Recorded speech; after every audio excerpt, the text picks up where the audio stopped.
The only map you need from Most Thieves' new album, Unnecessary Maps. So let's talk about that album. What is the ETA? Is it like completely done? Is it almost done? Signed, sealed, delivered, mastered. So there's going to be a 3-month long lead building up to the release, and that will be in September.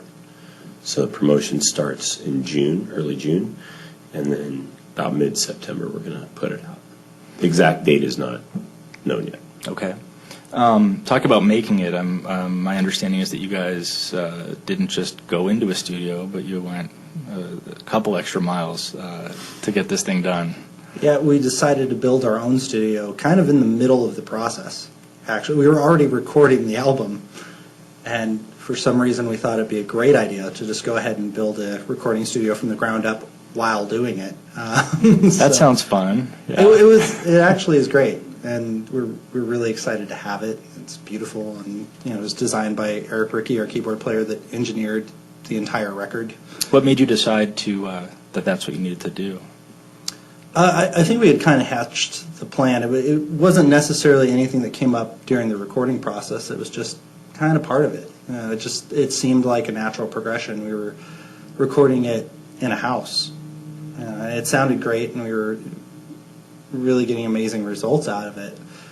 But it just kind of became the next step during the process was, we should just build our own studio. So we can go to it whenever we want, we can record friends, and we can work from there. And because of the nature of the people in our band, we just started. We didn't consider that maybe we should finish the album first and then start. It's just, no, we can do them at the same time. Generally, we're about 3 steps into a task by the time we realize what we're doing. That's what we Head seem down, to do. jump in. But there's something good about that, too. Yeah, it's really nice. It's just your gut is leading you to something, And that's all of us. We all do it. So. And that studio is here in town? It is, yeah. It's just it's right in the middle of town, across from Town Square, and it's almost done. We didn't record anything in there. It was all done in Eric Rickey's home. He has a great home studio. So what we're doing more or less is moving out of his house and into the studio. And a lot of the reason for us building a room is, like Eric said, we can go anytime and record, bring friends in, whatever, do records for people, and when you're in a subdivision and you're recording drums and there are kids outside playing at 5 o'clock, those kids are probably going to bed around 7:30 or 8. So me smashing away on cymbals and snare drums in a living room is probably not a good idea past 7 p.m. So when you have 5 guys in the band with 5 very different schedules, it's kind of tough. We're more middle of the night people to get stuff done, and so this will afford us that luxury of recording whenever we want. Well, that's the other side of it too. Is I write a ton. I write somewhere probably between 5 and 10 songs a month. Which is a metric ton. Yeah, a metric ton to be specific. But to be able to have a scenario where we rehearse and we record in the exact same location is paramount to the way we work. And that was kind of part of it as we were recording, was new songs were coming up during the process. Songs were being finished during the process of recording the album. Listening back and going, we need something along these lines here. And just writing something to fit, not trying to retrofit something, And so now everything's ready to go. It's, hey, let's record that. Okay, put a mic on it. And we're in the process. And actually the beauty is the mics will already be up. Yeah. So it'll be like a full session setting. So you just sort of flip a switch and you're more or less we're not going recording. to lose any ideas and, figure out a tempo, put a click down, lay the idea down, and start building. So let's just go. Sounds great. Yeah. Now, how would you describe the album, especially as it maybe compares to earlier things that you've recorded, the EP? Has songwriting changed much, or the sound of the band changed much over the past year? Well, the first recording we did, like I said before, was kind of how we formed. We said, hey, let's start this band. Good idea. Hey, let's do an album in 3 days. Okay.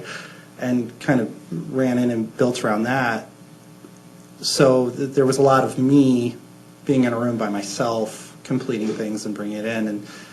And as we went throughout the year, the writing, I think, started naturally becoming more form-fitting for everybody else in the band.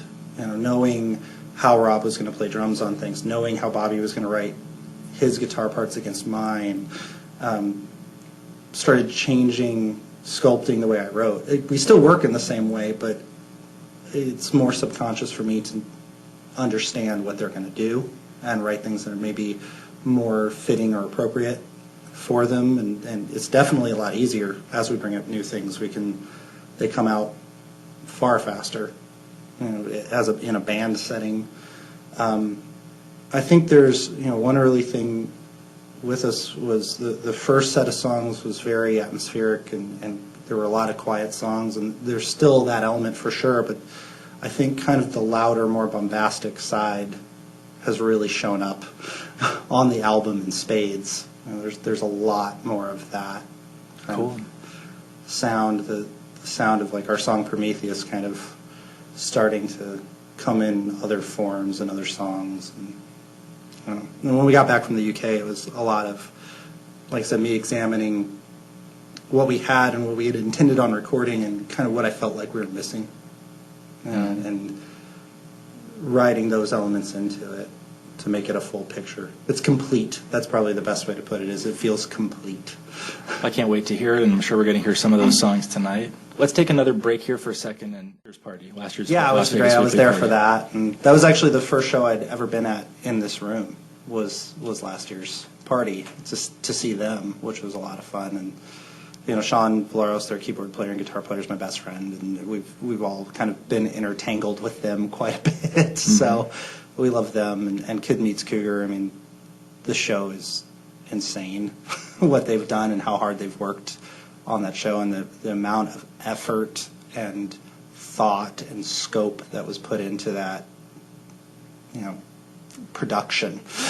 And they took time out. I mean, they were a really rising band. They'd gotten some national press, and they still decided to take a step back and take over a year off and build that show, all the visuals, and get the equipment that they needed. And it's pretty impressive what they've come back with. For Patience sure. brings results. Well, it was the right decision too. Definitely. I mean, if you've seen the show, it was absolutely the right decision. They knew what they were doing. They trusted their instinct, and they went with it, and the rewards are amazing. Dusty Sunshine is Oh yeah. You want to talk about a band that has been fantastic. Those gals came in and did some vocal work on our record that I still sit back and get a tear in my eye. Sometimes some of these moments, they're so moving because they are so talented. For a full day. We just kept elongating the process. Yeah, with and, them. hey, can we try this? Keep Can we them try around. that? And, I mean, they're such natural talents and beautiful people, to lend their time and all that to the record. And Megan did all the strings on our record. Oh, and cool. it's just, she's incredible. And, that is a music scene. That's community, when bands are helping each other out to build a better product. You just can't put a price on that. I'm quite proud of this scene out here. Yeah, that is cool. I mean, people use the word scene and community a lot, but it sounds like in those cases it really does feel like it for you guys. Yeah. Oh, yeah. That you're in this together. Yeah. For sure. Well, it looks like we're probably out of time for this morning. I want to thank you guys for coming in. Again, Eric, Rob, thanks for coming down here and doing this, and thanks again for playing tonight. We're really looking forward to we're excited. seeing what you guys That room sounds for us great. tonight. Yeah, it does. They Great agree. room. And thanks again to everybody out there and to our producer, Steven Zeller. Join us again next Thursday at 8 a.m. on KUNV 91.5 FM for more of Las Vegas Weekly's Radio Mac.